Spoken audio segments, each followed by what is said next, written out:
Hey, what's up, everybody? This is your boy, the dope ass dude, and I am so excited to be back on tonight. It's been a while since we've had a Monday together, but I am really excited to be back for season 9 of the podcast. And there are so many amazing things that are planned for this. So, welcome to the kickoff of season 9. Thank you for being out. And you already know the preliminary things. If you're not subscribed to the YouTube channel, if you don't mind going ahead, subscribing to the YouTube channel. And while you're there, click on notifications so that you can be notified each and every time a new video is uploaded to the site. And you can watch the podcast each Monday. We are live on Facebook, LinkedIn, X, and YouTube. So again, you can watch it on Facebook, LinkedIn, X, and Twitter. And if you aren't able to watch it on Mondays, you can always catch the podcast on Apple Podcasts, YouTube Music, Spotify, and R.Harley. And again, I always like to give a shout out to the on the go listeners because you guys are really growing in that community. So I'm really excited about that. And then if you're not following me on Instagram and on TikTok, you can follow me on both of those platforms. You can follow me on both of those platforms at the Dope Ass Dude Podcast on both Instagram and TikTok, the Dope Ass Dude Podcast. And just a couple of preliminary things for Dr. Harley. You can go out and you can follow him on both Instagram and TikTok. On Instagram and TikTok, he is Dr. Keith Harley. So that's again Dr. Keith Harley. On X, he is just simply Keith Harley. And on YouTube, you can find him at Keith Harley Stylist. So I'm really, really, really excited about tonight's podcast because, as you guys always know, I'm out on the internet and was social media scrolling. And one day I came across Dr. Harley's page, and it was like he was like at first I was like, this guy is an interior decorator and everything because he was doing some interior stuff. And then I kept watching and kept watching. I was like, this is this guy's house. And like it is, if you follow him on any form of social media, you know that this guy is like an extreme fashion guru. He's like amazing with his fashion. But then as I continued to research him, I learned that he wrote a book. And I went out and I made his book, Step Up, the last book of 2024 that I read. And I must tell you, the book is life-changing. And I'm really excited about him being on the podcast on tonight because I know that something is going to be said that encourages you to live your best life. So I'm going to go ahead and bring him on out because I want him to talk about himself. We've already discussed this. He think he's going to be quiet tonight, but that ain't going to happen. So we're going to bring him on out. Dr. Harley, what's going on? What an introduction, man. I swear to God. You know, you say you're going to be serious when you come on, and then you say what you just said, and I'm like, oh, really? Oh, That's how it God. was John, when you thank you said so much for having me. absolutely. And like you was like, Mm-hmm. oh, really? That's how it was when you said you got to be quiet. Like, oh, really? Let's see how that works out for you, buddy. Yes, yes, So, yes, so yes, thank yes. you for coming on. So tell us a little bit about yourself. Oh, my gosh. Okay, that's one of the things people get on me because they say I don't know how to talk about myself. This is so crazy. I'm 56 years old. I used to be in the beauty industry for 35 years. My doctorate is in the study of hair and scalp disorders. So I had 2 hair and scalp clinics in the Washington metropolitan area. In 2019, I retired and I relocated. And then when I relocated in 2020, in March, the everything shut down during COVID. And I was like, what in the world is going on? I am going to be depressed. So I stayed. So literally for 3 months until May, I was on the couch wondering what I was going to do. I had just retired, and I just didn't know. I was just dumbfounded. I'm like, what is going on? And one of the things about when you've been shut down, it makes you spend time with self. I don't know if you had that experience, John. It literally made you go within yourself and get to know who you are, the good and the bad. And so that's what I experienced in the midst of COVID was getting to know Keith, taking off the band-aids from all the wounds that I had experienced for 50 something years. And at this very moment, I was locked in and had to confront those issues. So once I went through that for quite a few months, I decided I was trying to decide what I was going to do next. And so one day I was on this TikTok thing and I said, oh, this seems interesting. So I started doing a couple of the dances and stuff. And I said, well, wait. This ain't going to make me no money. I'm up here doing these dances and trying to memorize them and all the skits. And I said, well, this is not going to make me any money. So then I decided, okay, Keith, what's next?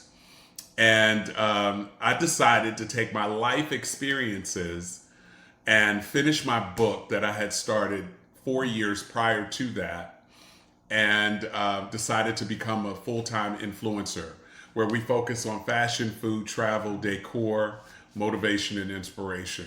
And that's how this new career started in the second part of my life. Wow. So I like how you said that you had to, the world coming to a halt caused you to like look inner and really get to know who you are, because I think a lot of Mm-hmm. times we think we know who we are, but when we Mm-hmm. have those moments that causes us to be silent, it's scary. It's scary It's because we scary. realize a lot of stuff about ourselves that maybe we Mm-hmm. suppressed, we even Mm-hmm. forgotten about it and that kind of stuff. So when you did that, was it hard for you to like dig deep? Yeah. It was difficult because I couldn't shake it. I couldn't run away from it because I was there stuck with myself. So I had to take a look within myself and figure out what the pain was. I figured out where the pain came from, and uh, how I was going to live the rest of my life. Was I going to continue to be in pain, or was I going to address the pain and make a decision that I was going to come to a solution to fix it? Now, let me just give you a little note. Sidebar. It took me 50 something years to become who I am. So to address the pain and then to fix it, it doesn't happen overnight for you to become this new person by you addressing this pain. So I want people to know, and I want you to know, it took me 50 years to become Keith. But then I had to go back and address some of these issues. And in a short period of time, I had to do the hard work to heal myself from my past and become who I am today. Wow. Yeah. Wow. Okay. Okay. Because, of course, I read your book. I've already Yes, read your book. yes, So, and it's yes. amazing. So, let me ask Hmm. you this here. So, you had already started working on your book before COVID? I sure did. So, I how worked. did, Go ahead. no, go. I started it 4 years prior to. The book was much thicker. It was like this thick. And I scrapped it. Then I did it again, and then I scrapped it again. Then my publisher was getting on me, and she said, "Look, you got to get this book done." So one day I happened to be in Miami working, and I said, "I'm going to finish this book," because I kept promising people that it was coming, and I didn't finish it. And so at this point, as I talk about in the book, my promises and my goals became lies to everybody else. I would tell people I was going to do it, wouldn't get it done. I told people it was coming out this date, it wouldn't happen. I told people they could pre order it, they couldn't. So all of the goals and the dreams and the aspirations became a lie. I was continuously lying to people about what was coming when it wasn't the truth. Okay. Because Yeah. Okay, so because your book is so amazing, and we're gonna talk about that. We're gonna talk about that. So when COVID happened, Hmm. and you know, kind of like went through this self-discovery, you know, Hmm. did you have to go back and rewrite anything, or did you just continue from where you left I off? had to scrap it again, and I had to literally go back and relive some moments that I suppressed. And I had to, um, you know, where I'm from Greensboro, North Carolina. And we were taught in our homes that you don't speak outside of the home, you don't talk about certain things that happened in the home, and you don't disrespect the household. That was considered a sin. So a lot of the stuff that was happening in the home, I had to relieve myself to talk about it, to say it's okay. And I did not disrespect my family or my mother, but I had to talk about my truth so that I could heal myself, in a sense, if that makes sense. Yeah. So, okay, and we're gonna get to the book. So you just said Okay. something real key because I grew up similar to you know, in regards to Hmm. what happens at home stays at Stays home. at home. That's It right. stays And at home. You and don't, if it went out the house or your mama heard about it, you was gonna get a beating, a punishment, or something, because that's not what you do. yeah. So because of that, when you start writing your book, and I know you said you were respectful of your mom, and Hmm. you write the narrative of that beautifully. Was it like, were you afraid of that? Because you're not only telling your story, you're telling your mother's story, your family, your aunt, you know, your cousins, everybody's story. Like, were Yeah. you nervous about that? Because they Well, have to like it's come to grips with some stuff too. right. Well, interesting enough, you said that the fear that was put in me as a child traveled with me to an adult. So the same fear that I had as a child, that's the fear I had about writing the book, and that's why I kept putting it off because I was afraid. When you read the book, it talks about my abuser. I thought my abuser was going to come and do something to me as a grown man, as an adult. I thought maybe this person would show up to my house or something. So all of these things, psychologically and mentally, they were going through my head, and that same fear as a child from the age of 3 on up was still in my body. And we call that the inner child. And so I had to confront that inner child. And that inner child's name is Corky. His name was Corky. Nice. Nice. Yeah. Okay, so Yeah. let's get to the book. Let's get to the book. So you start out the book, and you have it read as "I am here," the beginning of Yeah. life, and I'm just like saying, "I'm here," you know, in your face, I'm here. So I'm with that, here. you're talking about like your childhood, and you're talking about like some of the things that you went through, and then you're sharing these things like openly, you know, and you Mm-hmm. just talking about the abuse. Do you want to tell us? Because people only know Dr. Harley now. They only know the social media Right, influencer. right. I tell you. So yes, I had to address those issues. And then one day I stood up and I thought to myself, well, what are they going to do to me? They can't beat me. I always say that really funny Yeah. because that was one of the things that Monique said when she went through it. What they gonna do? Beat me up? What they gonna do? But I had to go through these conversations with myself and say to myself, listen, fear is false evidence appearing real. Fear is all false evidence appearing real. So this is a mental thing that someone who was a narcissist in my life that instilled this fear in me as a child that continued to travel with me most of my life. And so when I became courageous, when I became confident, when I worked on my self esteem, that's when it was easier for me to live in my truth and talk about my truth unapologetically, but be intentional. Wow. Wow.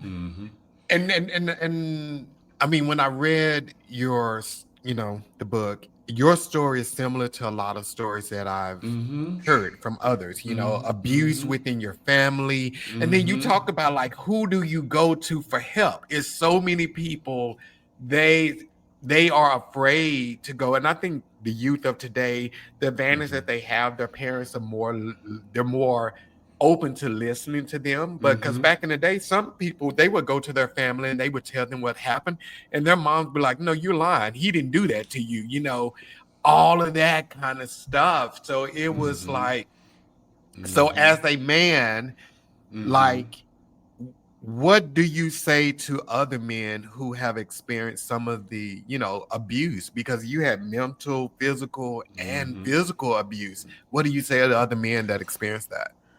So, very interesting.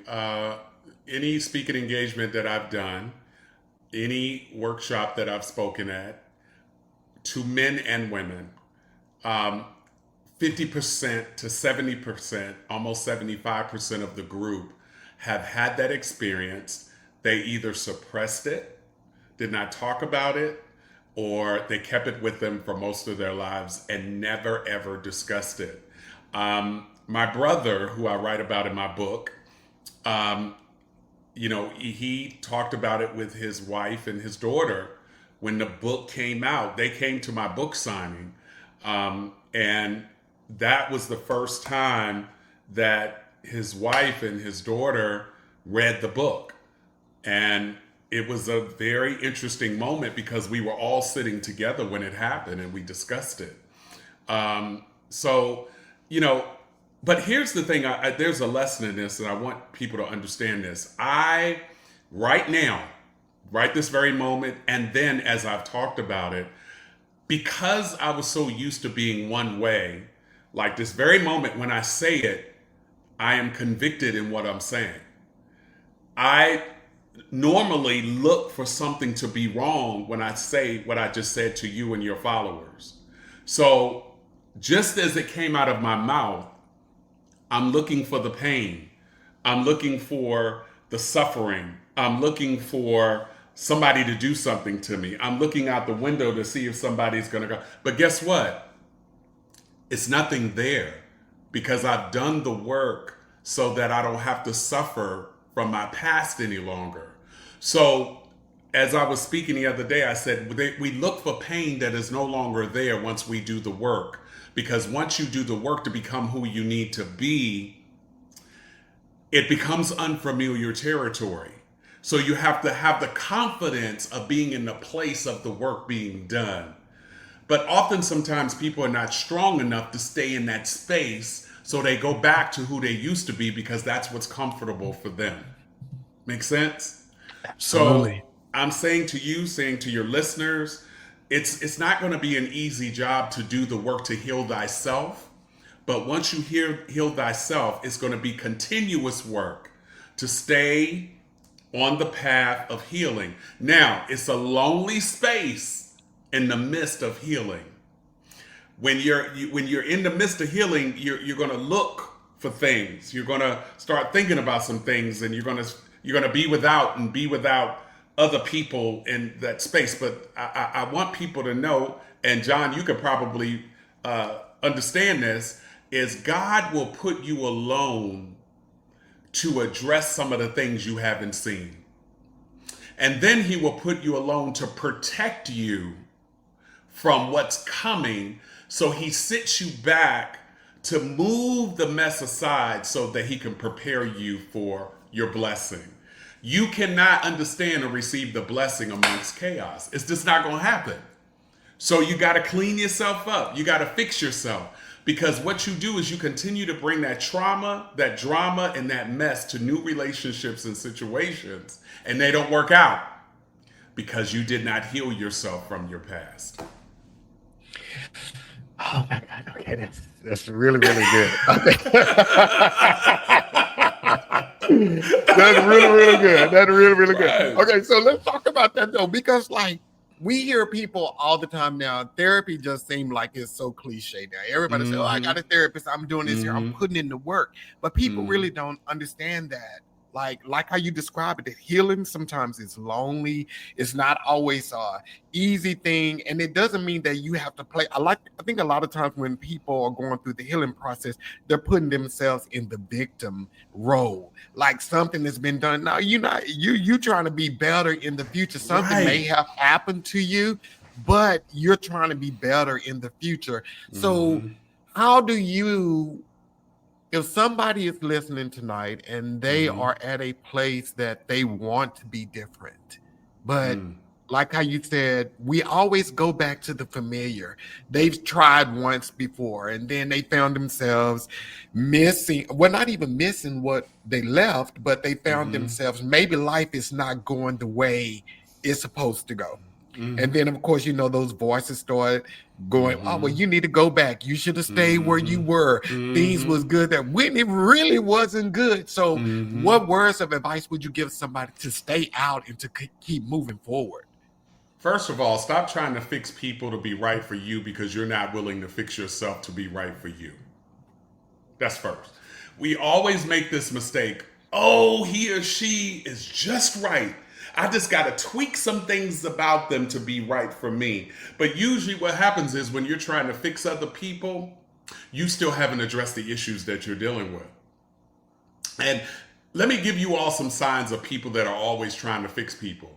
The ones that always have an opinion about what you're trying to do. The ones that are always going to speak negative about something that's going on in your life. The ones that open their mouth before listening. They always want to give an opinion about what you're doing because they're not willing to take off the Band-Aid and fix themselves. And so what happens is, okay, we think that we have to settle, right?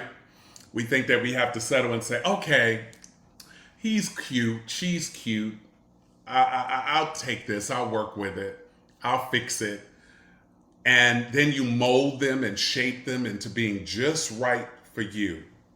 And then what happens is they go, they walk away. And then you're sitting there wondering, well, I did this for you. And your first statement is, I gave you this, I did this for you, I made you who you are, da da da da da da. Every time you try to fix somebody, you're fixing them for somebody else.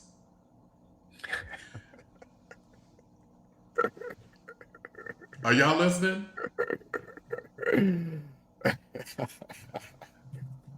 Every time you fix somebody, or you start to fix them, dress them up, make them dress differently, make her wear a wig differently or her hair, you're fixing them for somebody else because you now have become an option. You are now an option because they know you are always going to be there regardless because you had a project. And the project knows that it can go away and come back and you'll still be waiting. But what if you took yourself off the sale rack and put yourself back in the glass case? What if you become who you need to be, heal who you need to be, work on yourself the way you need to be, and then that way you can attract who and what you deserve and desire. But no, Keith, I don't want to do that. It's lonely and I need some love and I need somebody to touch me. I need somebody to hold me. I need this, I need that. He'll be all right. He might have one tooth in his head. He might have one leg. He might even be paralyzed. But at least he's going to give me some company. And then you sitting up there miserable, lonely, in the relationship. That is the most horrible situation in the world. To be in a relationship or a marriage and be lonely because you forgot about who you are. Yeah. Yeah, and I think the thing too, a lot of times in those situations is that we start out and we're dating the potential. We're dating potential. Yeah, that's where we are. And this could be anything in life. This doesn't necessarily have to be a relationship, but many times we get in situations and we're looking at the potential of what it could be. And sometimes we have to get to a place that we're no longer entertaining potential. You come to the table already made, already at your level that is worthy of me. And I think Mm-hmm. that's where a lot of people, and it's not just a woman's thing, it's a man thing. Yep, Everybody does absolutely. it. We Yeah. go in and we see Men who just don't they can talk be. about it, Exactly. you Yeah, know? we see who they could be in our lives. And Mm-hmm. like you said, we build them, and all they do is go and be that for someone For else. somebody else. For somebody else. No. Yeah. So, okay. So, and I loved how you said, take yourself off the shelf and put yourself back in the case, because you and I had a conversation the other day and we were talking and you said, stop looking and start attracting. And that stayed with me. That stayed with me because like it is so true, like so many times. And it's not just dating. We are looking Mm, for things that we want. And in your book, mm-hmm, you talk about conceptualizing the life mm, you want and mm-hmm, being that life even before you get it. So mm-hmm. talk a little bit more about the stop looking, start attracting. Yeah, so I talk about that because we that's when I say we have to address the insecurities. Um, a lot of the people that have these insecurities can't even look at themselves in the mirror. Sometimes you got to strip bare, butt naked, and just look at yourself. If you don't like what you see, fix it, work on it. Be the best you can be. When I tell you, when you turn that love inward, there is something there is an aura that you have that people go crazy over. That you can't quite understand what it is. It's just an attraction because that love that you have for yourself teaches people how to treat you. And I think people miss the boat that way because they have all these insecurities, but they go to the end of their lives laying down, looking up as they transition, but they can't get up, reflecting on what they could have done and lived life differently.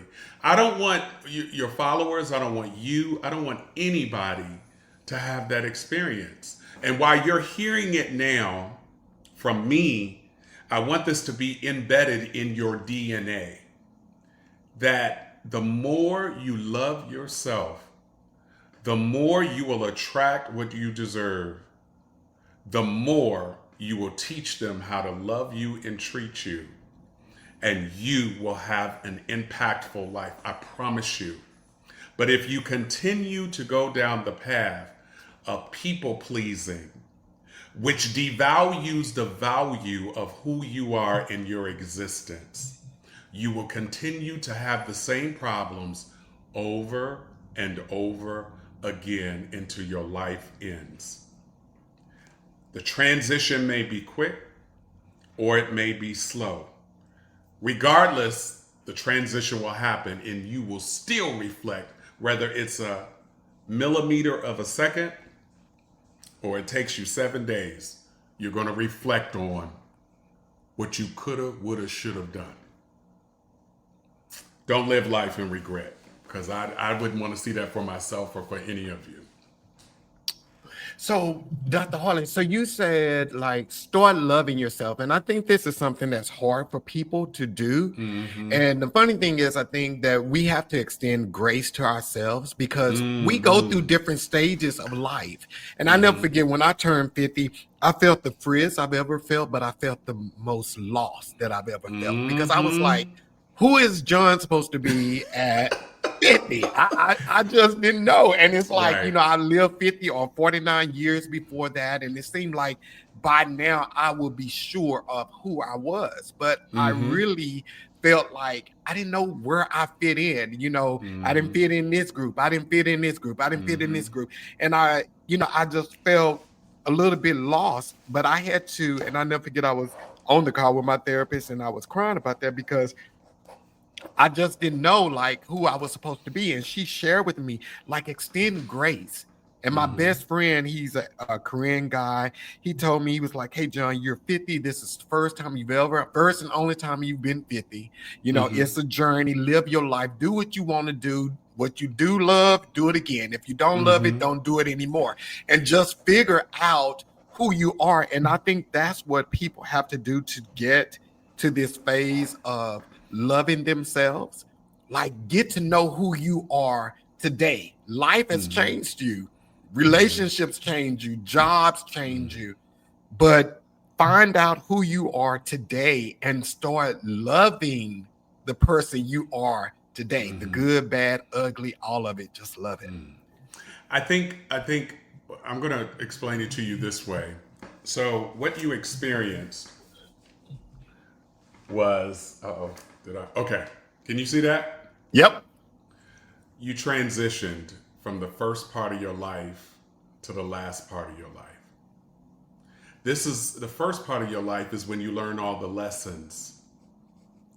When you got to this line at 50, you cried, you were depressed because this was the unknown,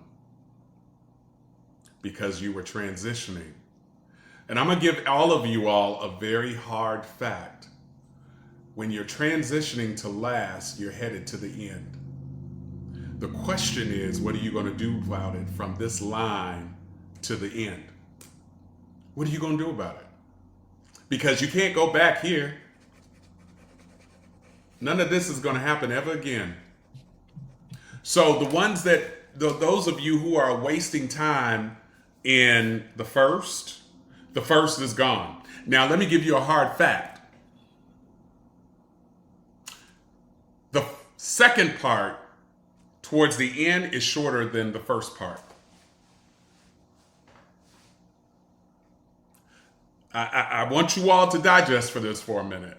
The first part of your life seems like forever. But the last part of your life, in the midst of the transition from first to last, goes like that. So those moments that you feel depressed and upset and feel like you don't have the love of your life or you're not where you need to be, I give you 30 minutes to cry about it. But those moments that you're depressed about it, upset about it, disappointed about it, you can't get back. And so you're wasting time. So I always talk about in my classes and my speeches, you have to go from the problem to the solution and the resolution. When you be able to, I'm reading a book right now. It's called Breaking the Habit of Being Yourself. And it is a scientific fact on how you can change your mindset to think differently in a millimeter of a second. You have that control. So what John just said about what he experienced was his transition. He's like, oh my God. And I guarantee you, John, at that moment, you were thinking to yourself, oh my God, my life is over. What's happening? What am I going to do? I'm not happy. I'm not this. I'm not that. And, we all go through that. I went through it. But it just so happens that when I went through it, I was in the midst of COVID. And so it was like a double bam, bam, bam.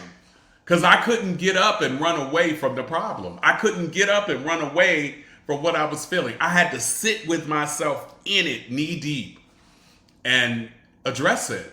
So I'm saying to each and every one of you, if you're going through that in life and you're trying to figure it all out, but yet you're still stuck in a problem, which is paralyzing you to go to the solution, you have to have your mindset that, okay, I'm going to make a decision today. I'm no longer going to be depressed. I'm going to make a decision today that I'm going to get up, get out, and do something about it because my life is withering and wasting away.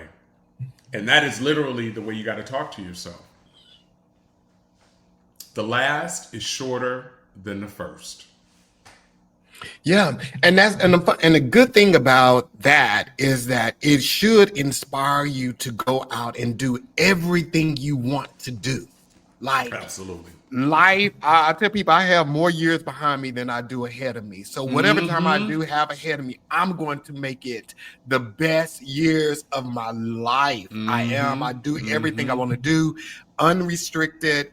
unprohibited, not worrying about what anybody is going to think. You can think that, but hey, you'll be thinking it while I'm doing what Right. I want to do. That's And right. that's what That's you right. have to find, that power of just living your life free. And just like I Mm-hmm. said, how you said in your book, and we're going to talk about that, but Mm-hmm. conceptualizing the life that you want and start Mm-hmm. creating it, start Mm-hmm. making moves like you are already there. Some of us, we always say, well, I want to do this here, or I Mm-hmm. think I should do this. I always say, well, do you want to do it, or are you doing it? Like, or what Mm-hmm. moves are you making to Mm-hmm. have the life that you want? And most times we're stuck. A lot of Yeah, people are it's stuck. most of the time they're stuck is because of the people they're hanging with. Bingo, that we're gonna go there too. Yeah, yeah. You can't go with me. The guilt of change. Yeah, Yeah, let's talk about that. yeah, Let's talk yeah, about these yeah. people in our circle. So, Right. what about what you have to say about that, Dr. Harley? You become who you hang around. And if people around you are broke, you broke. If people around you who are negative, you negative. If people around you have lack of energy and unhealthy, that's what you are. I guarantee you, if you look at the 5 people that you talk to the most on your cell phone, you are just like them. And then if you're not, let me ask you a question. Are you willing to trade places with them? Are you willing to take your life and put it within theirs? Mostly 9 times out of 10, nope. Nope. So the first part of you changing your present situation is looking at the people that you're hanging with. The second part, another way we call it is manifestation, is, and I was talking about this the other day, and this is so strong. And if there's anything that you all get from this, this is the one thing, and John probably can relate to this. If you're going to manifest and you're going to talk about what you want, you got to have the belief behind it.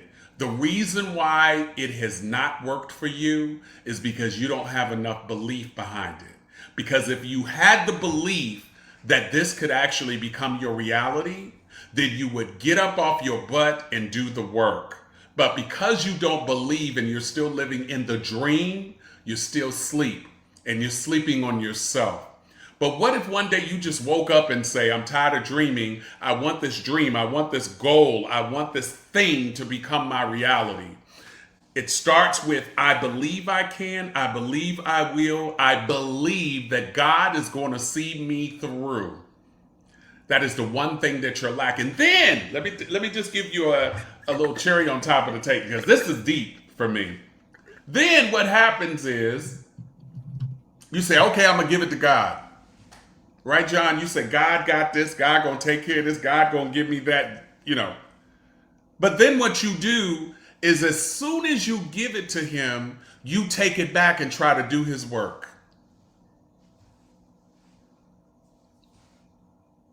You give it to him and then you try to do it better, when if you could have done it better, you would have done it. But yet, you give it to him and you continue to take it back. So let me explain to you what that means by taking it back. You worry. You talk about it negatively. Every time I ask you how you doing, oh, I'm broke. Oh, I ain't got this and I can't that, because these are the words that you're speaking to yourself, right? So, John, we have a couple of holes in our body. Some we choose not to talk about, and some we can.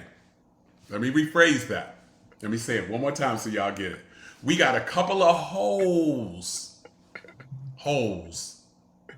openings to our body, right?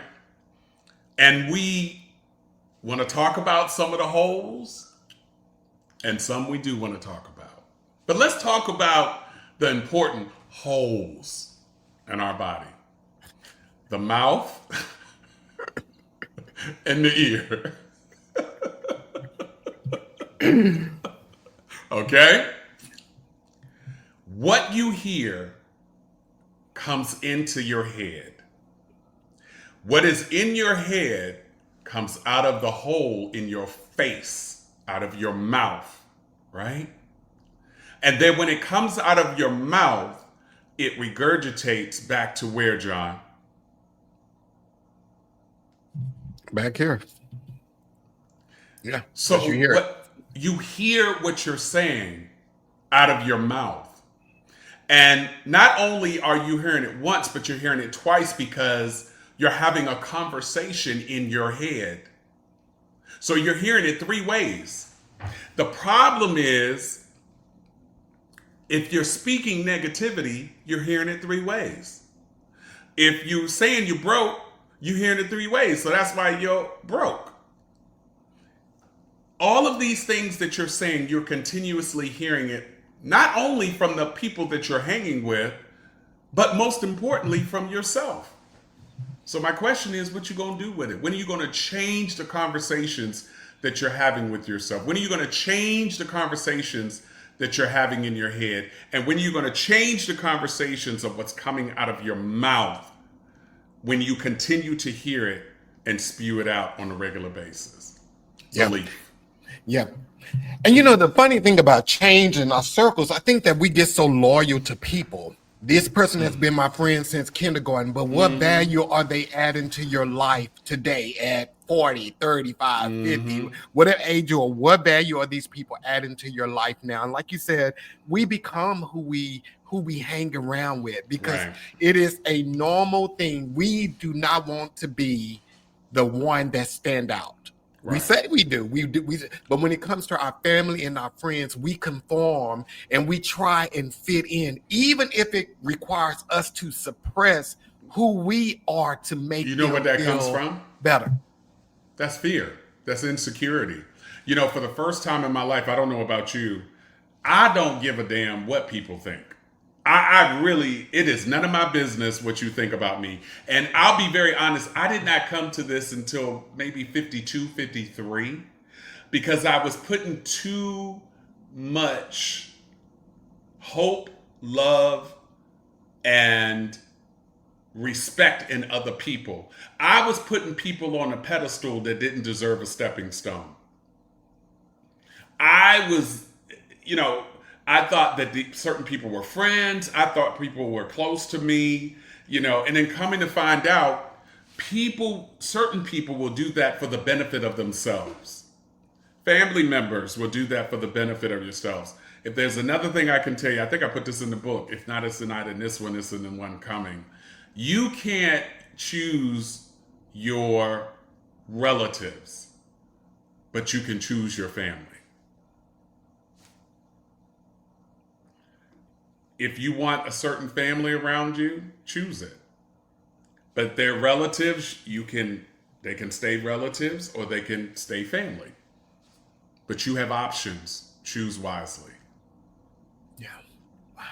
And so people that are listening, people that are listening, because it is so hard. It is very hard having to not and cut people off. That's the easiest way to say it, and cut circles and move on to things. And you talked about this in your book. When you're switching levels in your life, sometimes those transitions are lonely. But the good Mm-hmm. thing about it is when you get to that next level, God will connect you with people to walk with you at that level of your journey. But here's Right. where we go wrong is we're trying to take Bobo, our cousin, from level 3 to level 4, and he's filling Mm-hmm. a place Mm-hmm. that he shouldn't be filling anymore. He's occupying Mm-hmm. space in our lives that is destined for someone else. But as Mm-hmm. long as Bobo is in that seat, the new Mm-hmm. person can't sit there because it's filled. That's We because have that's what to. we were taught. That's what we We were were taught. taught. We were taught that we had to bring Bobo or our cousin Bubba.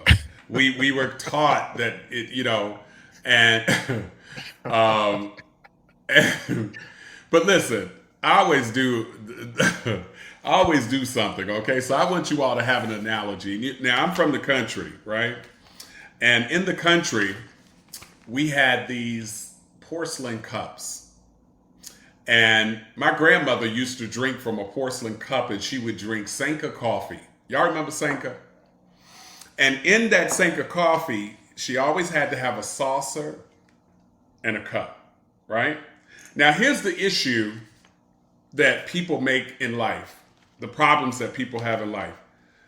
They're always trying to serve to get some slurpings and drippings out of the saucer because ain't nothing in the cup. The cup is you. So my question for you is, when are you going to start filling your cup, and what drips over in the saucer is for everybody else? Why do you keep continuing to try to fill everybody's saucer? You broke, you lonely, you disgusted, you depressed, you don't have any confidence, you have lack of self-esteem, but yet you keep looking in the saucer for Bubba, who knows you always going to be there, who knows you're going to give him $2 to go get a beer all the time, and they just know because they see you coming a mile away. Oh, he's a pushover. Let me just go on and get it. He gonna give it to me. And they know it because you continue to let people do it. Same with your relationships. Those of you who are in those long-term marriages and relationships, y'all stay around because you don't want to be lonely or you don't think you can find anybody better. Yet, the other individual has already found somebody better. You just around to keep a pillow under their head.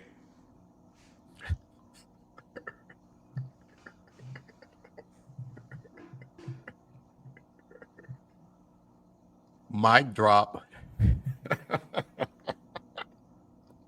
So y'all just lay in there cohabitating and you're miserable, but they're happy because they have the best of both worlds and they get to do what they want to do. And then you find yourself trying to figure out what they're doing. Let me tell you something. The moment that you're in a relationship and you got to look to see what somebody else is doing, it is over. I don't look in phones. I don't look and see where you're going. I don't ask who you with. I did that in my younger years. I did that I don't give a shit what you're doing because it's on you. It's not going to negate my happiness. It's not going to negate who I am as an individual. I love myself too much to have to put myself in a situation where I have to look for something to be right or wrong. If it's not right, if it's not wrong, if it's wrong, whatever the case may be, then it is what it is. Then I make the decision whether I want to stay or go. But I'm not going to look for it. We take ownership of others' actions. Yeah. What they do is not us. That is not a reflection of us. What becomes a reflection of us is when we stick around and we continue to tolerate it. What they do is not a reflection of you. You have a choice at that point when it's presented to you. You make that choice and you say, hey, I'm either going to stay here and you're going to get your shit together and we're going to be better, or I'm leaving. And if you stick around and you see that they are not getting better and you stay there when you know they're not doing you right, that's when it becomes your problem. Right. Yeah. And the pain becomes unbearable. But then after you get out of the situation and you don't do the work on yourself, you bring that same pain to the next relationship, and then the next relationship, and then the next relationship. And every time you be saying, men ain't no good, women ain't no good, coming to find out they just told you who they were from the beginning. It's the person that ain't no good is you, because you keep settling for that shit. Dr. They Harley, told you who they were. You saw the signs. They lied to you in the beginning. They said, I did have a job. Yeah, okay, baby, it's gonna be okay. I know it'll work out. I meant to tell you about her. And she's been we used to be, dating, but we not dating no more. But I had an accident and I went back to it. It's gonna be okay, baby. I understand. But then they told you who you were and you didn't want to listen because he tapped that spot in one of those holes that I told you all about. And you feel like that you're going to go ahead and fill that hole and it feels good and you're going to be good. No. And then some of y'all are in the situation, John, you're going to love this, and ain't none of them holes being tapped. None of them. You can't hear nothing. You can't see nothing. You can't even say nothing. You don't even feel nothing. None of them hoes. And you sitting up there looking stupid. Oh my God, they need therapy out the you tonight, Doctor. It's People, we can't. reality. Yeah, it's reality. It's reality. But let me. So this is the thing with that, though. I think the reason when people tell us or show us who they are in the beginning, this Mm-hmm. is another place that we go wrong. Is that we believe we are the exception. Mm-hmm. That they're not going to do us the way that we see them doing other people. They're going Mm-hmm. to love me differently. They're going to treat me differently Mm-hmm. because I'm good to them. I'm loyal. I'm What did you this just say? I'm good to them. good. Yeah. But they're not. I'm loyal. Yeah. It's no except when people show you who they are in the very beginning, listen to them and believe them and walk the hell away because That you're part. not the exception. They're telling you this is who I Right. am, and I'm going to eventually do the same thing to you. So just Yes. walk away and let them go. Yeah, And let me let them let go. me let me explain to people. I can speak on this because I lived it. I don't want you all to think that I'm speaking on what I've been taught. I'm speaking on what I've been through. And I think that's the mistake a lot of people make. They talk about what they've been taught in the books, or preachers be speaking from the pulpit about what they think is right, but yet they still have an affair with three other women in the choir stand, or people. Listen. No, I'm telling y'all what I've experienced. And it's always the people that are running their mouths that are doing exactly what they're telling you not to do. But they feel it's their place to teach you rather than teach themselves. But I'm saying that all to say we have got to understand, take the signs, take the signals that God gives you. Because he gives them to you in the beginning. Now, if they come forward and say, I have a problem and I need change, then take that for face value. But you got to stop staying in situations that are not going to elevate you to experience the last part of your life with life, love, energy, and excitement. Yeah. Wow. Okay. So let's talk about this a little bit too, because you talk about this in your book. When people, and we're not gonna just narrow it down to, the things that you went through. When people are in situations that are like hurtful and Mm-hmm. can be embarrassed, a lot of times people feel a sense of shame, and that Mm-hmm. causes them to stay a little bit longer than what they supposed to. Like, what advice do you have for someone who is sticking around Ooh, because that's a good one. of You sure you shame? ready for the answer for that? Well, after what you done said tonight, I think I'm ready for anything. Yeah. Okay. Let everybody brace themselves. Woosah. Woosah. The pain is more painful to stay than a lifetime of pain. Okay, the pain is painful to stay, it will be forever. But when you leave, the pain eventually goes away and you heal in the process. So if y'all are in those situations and the pain is hurting, just think about it. You're going to stay and it's going to continue to be painful. But if you decide one day that enough pain, well, what happens is actually you become numb and you don't even recognize what pain is because you just stay and deal with it. But if you don't want to experience that pain and become numb, then you make a decision to walk away. The pain is temporary. So the longer you stay, the pain will always be there. When you begin to go, the healing will start. And there is a peace and a freedom that you cannot put into words. I guarantee you, and I guarantee you that there is somebody out there that's going to love you the way you deserve to be loved. There's going to be somebody out there that once you've learned how to love yourself, they're going to love you unconditionally. They're going to love you they'll love you when you look ugly in the morning. They'll love you and not criticize you and support you and make your existence worthy. Often, sometimes when you're in these situations that are uncomfortable, you devalue your existence. That's not God, what God created you for. And I want you to understand, and I don't mean to hit all of you all hard, but the more you devalue your existence, that is hurtful to God, because He did not create you to diminish your purpose. And understand, He did not give your vision to these other people. He gave your vision to you. Don't let other people try to alter that based on their craziness. The more you devalue who you are, the more you devalue and hurt God, because He created you in your own image. He created you. Nobody has the same fingerprint. Nothing.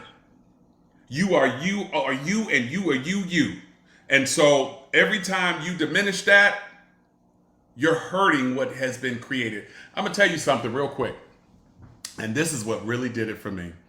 So you all remember this in 2024, or was it in 2023? I think it was 2024. When we saw the eclipse. Was that 2024? Yeah, I think so. Yeah, it was either 24 or 23. Yes, it's Okay. been recent. Yeah. Yes, but it was recent. So let me ask you a question. What was you doing when the eclipse came out? Sitting in Did you my see it? house, looking at my neighbors outside in the front yard. It's like, And what did you and what did you see? What did you see when you yeah, I saw mean, the eclipse? I was well, I didn't even go outside to look at it. I stayed in my house. I just saw them out in You the saw it on yard. TV? Yeah, I did see it Okay. on TV.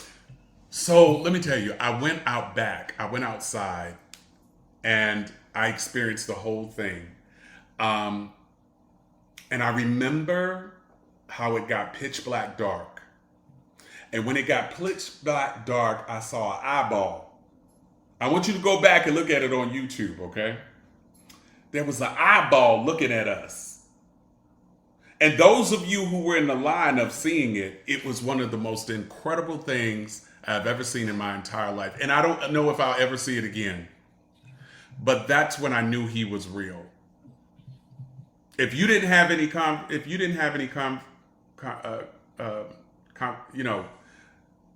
you didn't know that He was real at that very moment, the eclipse and what I saw, sometimes He has to make Himself known to get you to change. And I got to thinking to myself, I am doing a disservice not only to myself, but to the person or the thing or that spirit or something that created me. Why am I, Yolanda Hargrove said 2024, right? Why am I going to allow myself to sit around here, be lonely, unhappy, depressed, with people and situations that are not for me and my future? Why am I going to do that? It's a waste of time. He's real. He created you. If you could think back and see where you came from, you don't even know. You just know you appeared.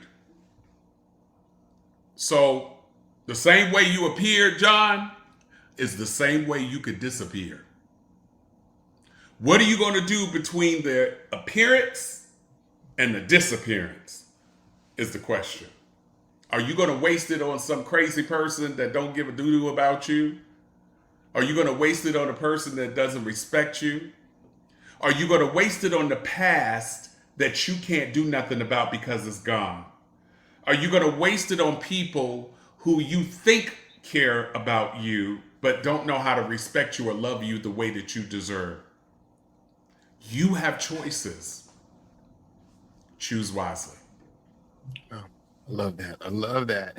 So Lasunda said, it is a hard thing to walk away, but it's one of the most liberating moments you will ever experience. I 100% agree with that.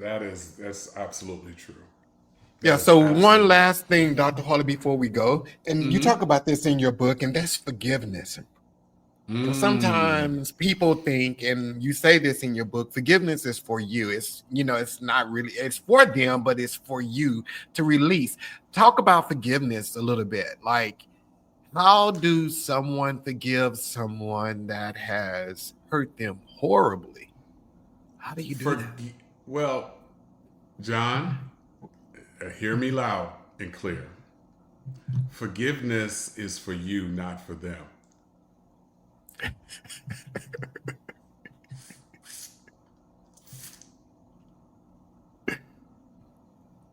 I never told you I forgive them. I told you I forgive me.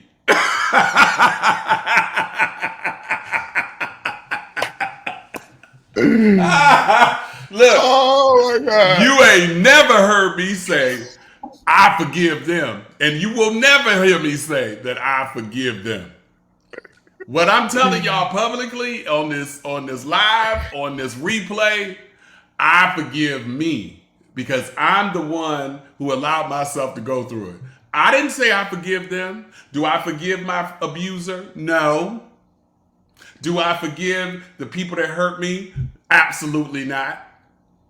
I forgive me for being in it. I forgive me for allowing it to happen. I forgive me for it being beyond my control. I forgive me because I'm the one who took that job knowing damn well I didn't belong there anyway. I forgive myself for allowing somebody to talk to me like they done lost their damn mind. I forgive me. Do I forgive them? Hell no. I don't. Why?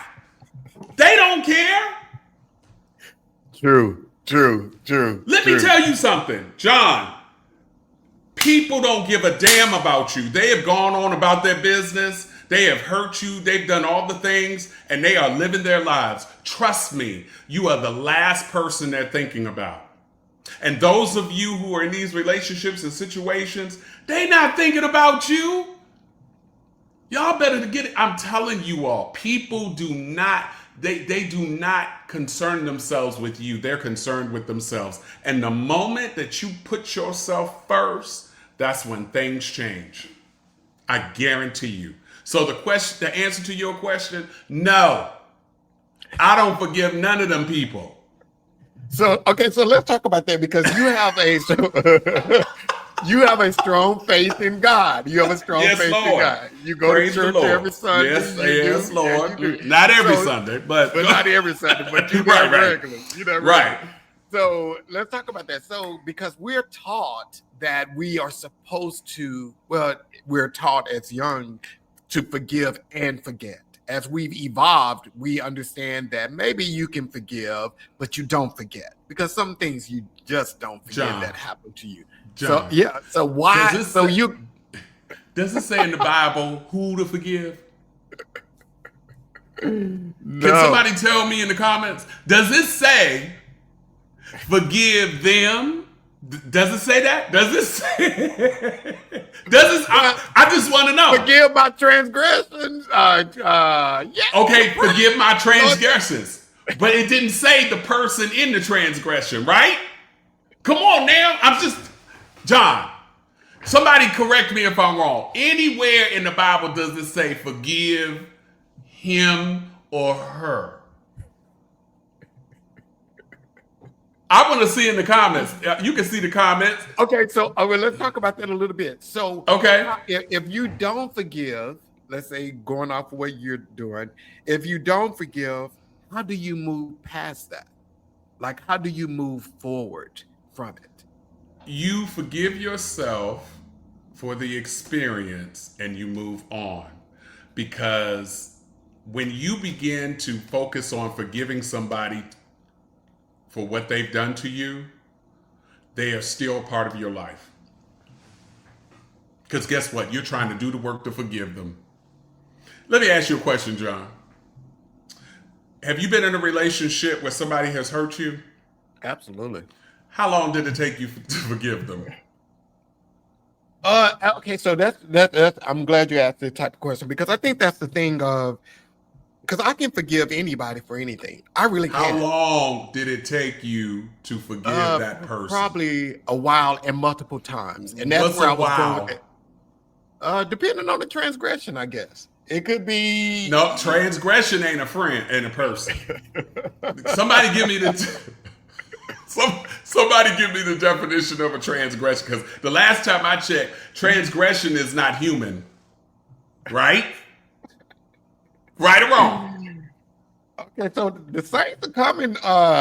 They coming for you, Doctor. And what they say?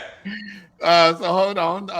Tracy, she She gave the said scripture. Ephesians 4:32. And what does Ephesians 4:32 say? Okay, Tracy put that in the comments, and then let's see here. I Marquis, like Tracy. Come on, Tracy, give it to me. and then Marquita said, Forgive those who "Who trespass trespass against you. against you?" Yeah, that's in our Okay. prayer. Okay, so hold it for a minute. What does trespass mean?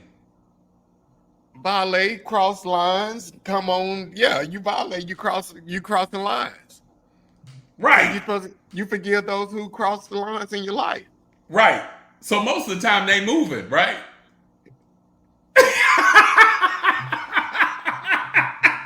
Trespass means movement.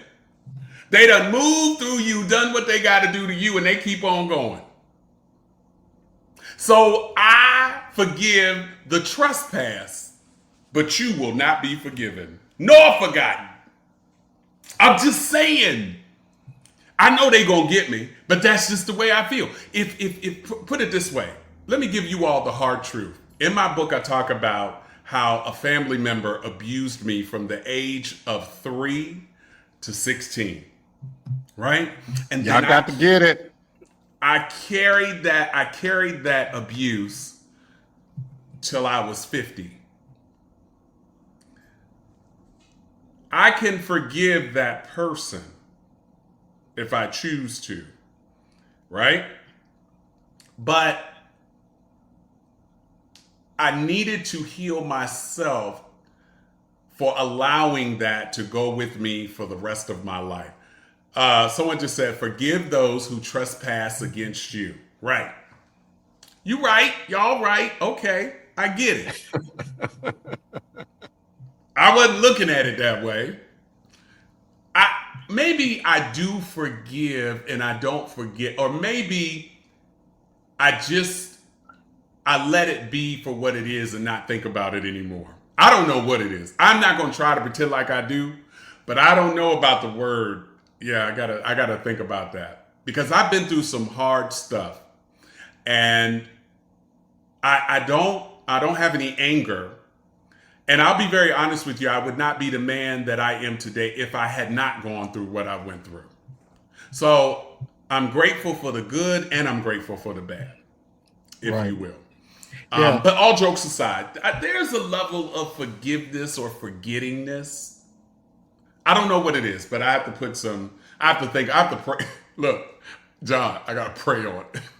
Yeah, I and gotta the pray. thing is, and I definitely got to put this. I normally don't put this up, type of stuff up there, but like Marquita said, listen to that Listen bitter to that heart. bitter heart. So, and this is the thing that I think people need to understand about forgiveness. When you Mm-hmm. haven't walked through someone's shoes, it's easy for you to say, "Oh, well, they're not over it. They haven't forgiven it.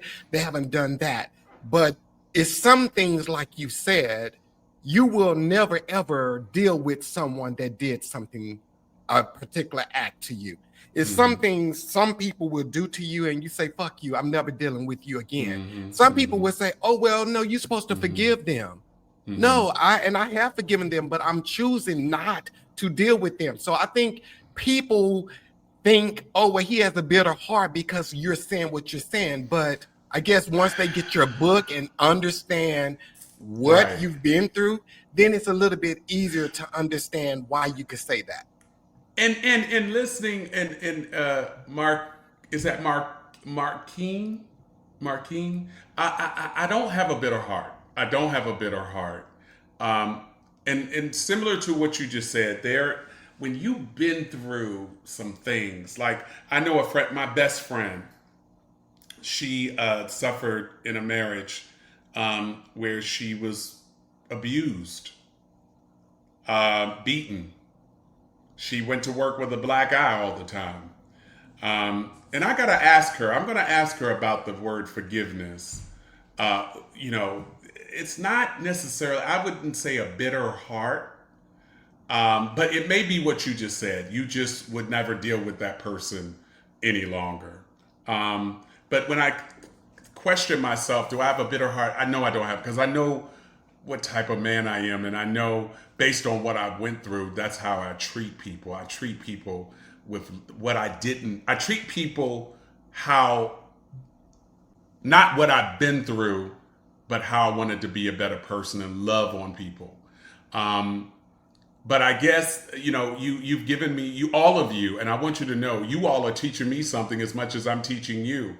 I got to think about that word forgiveness, and maybe I'm using it wrong. Maybe it is that I've forgiven them, but maybe I'll never forget it, and I'll never let it take control of my life again. But maybe that's my way of saying I haven't forgiven, if you will. Right.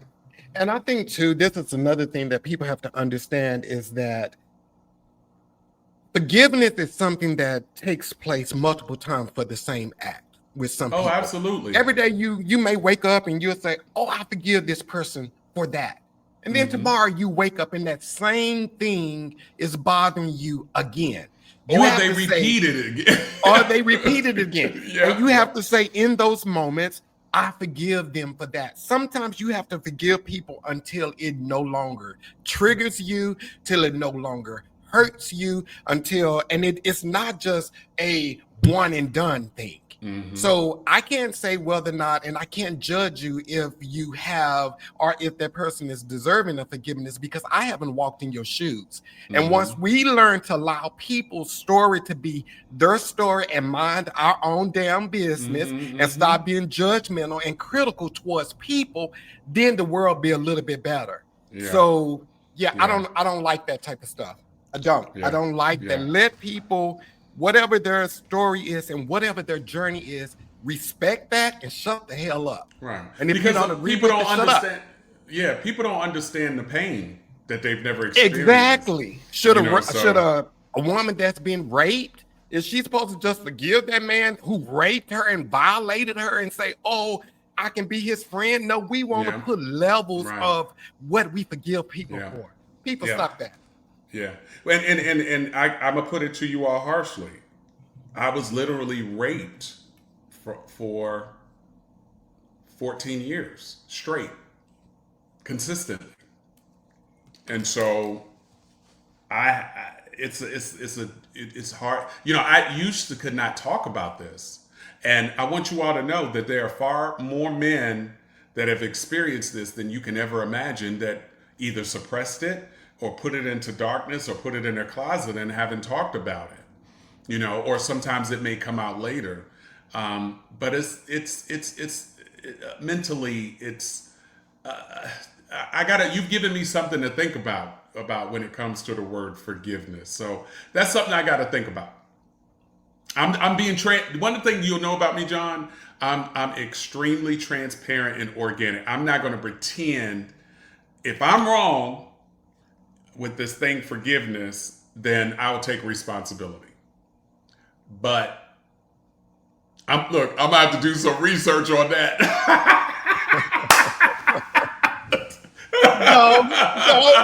Be you. Right. Yeah. Like I said, whatever you feel, that's your story. I don't feel vindictive. I don't feel like I want to go and get those people. I don't feel like that. But it is what it is.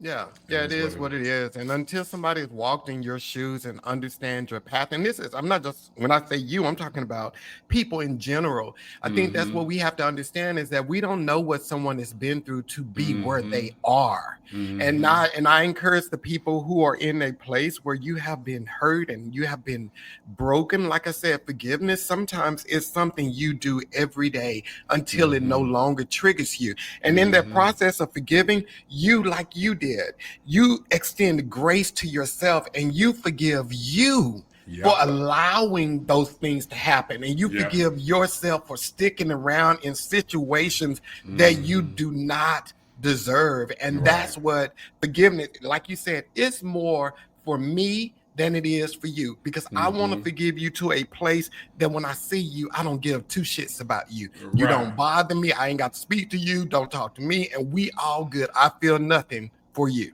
That's where I want to be with people. Right. Yeah, it's more like I think it's more like forget you rather than forgive you. You know, there used to be something in elementary school. We used to say, "Forget you, forgot you, never ever thought about you." It's something we used to say in elementary school. It'll come to me, but I think that's what it is. It's just I don't even they don't even exist. Exactly. So, Dr. Harley, this has been amazing. I know you have a new book in the works. So, I tell us do. about that. When is it going to come out and Oh everything? God. So the new book is called The Disruptor, and it's about when you do the work to become who you need to be, you have to believe that you have to believe you deserve to be in that space. And I think a lot of people do the work and then create this new life and they don't know how to own it. They don't believe that they deserve it. I talk to people all the time, when some people were broke and now they're successful and they can't even identify with being successful because they've never been to that space. Or someone said on my Instagram the other day, I showed my house and she said, I follow you for inspiration, but because of where you live and what you live in, I am no longer inspired because I don't see myself in that space. Mm. And I immediately responded to her and I said, we are not going to talk like that. And you're not going to make me feel guilty for the work that I've done just because you're not willing to do the work. And she, I know she got quiet because then it took her a while to respond. And she said, that was painful. I said, well, I had to be honest with you. Don't make me feel guilty because what I've been through and then I've done the work to get where I am. And then you have a problem because you haven't done the same thing. That's selfish. Why should I feel guilty because you're not willing to do the work? So often sometimes we complain about the results we don't get because of the work we don't do. And that's what this book is about. It's disrupting some things in your life and knowing that you deserve to be where you're going and when you get there and to stay there and the stick to itiveness and the work that it's going to take to make it happen. And that's why you got to disrupt some things around you. People are going to be upset. And I'm going to end on this note. John, and whoever's on this live and whoever's watching, when you begin to do the work and you realize that your present situation is not your final destination because you choose to step up and then you disrupt some things, people are not going to like you because they no longer have access. So I need you to be prepared for what that takes. They're no longer going to have access. They only have access to who you used to be, but they don't have access to who you are today because of the work you do. John, I thank you for having me on this. This has been amazing. Y'all got me thinking about some stuff.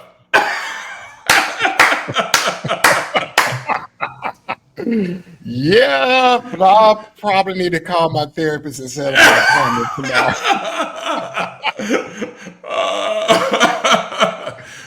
Just be mindful, y'all, of what y'all are letting in all the holes. Yeah, okay. Yeah, we're not going to touch that one. These hoes, this hole, these hoes here. So, uh, Dr. Harley, thank you so much for coming on tonight. This has been amazing, and I hope everyone that has been. So Leslie Green said, when is the book coming out? Oh, hey, Miss Leslie, that's my girl. I'm thinking June, the soonest. We're going to do a pre-sale in about a month or two. And then we have some ebooks. If you go to any of my social media platforms and you go to my link tree in my bio, you'll see some of my ebooks. E-journals. If there's any of you that want to do the work based on what me and John have talked about tonight, the first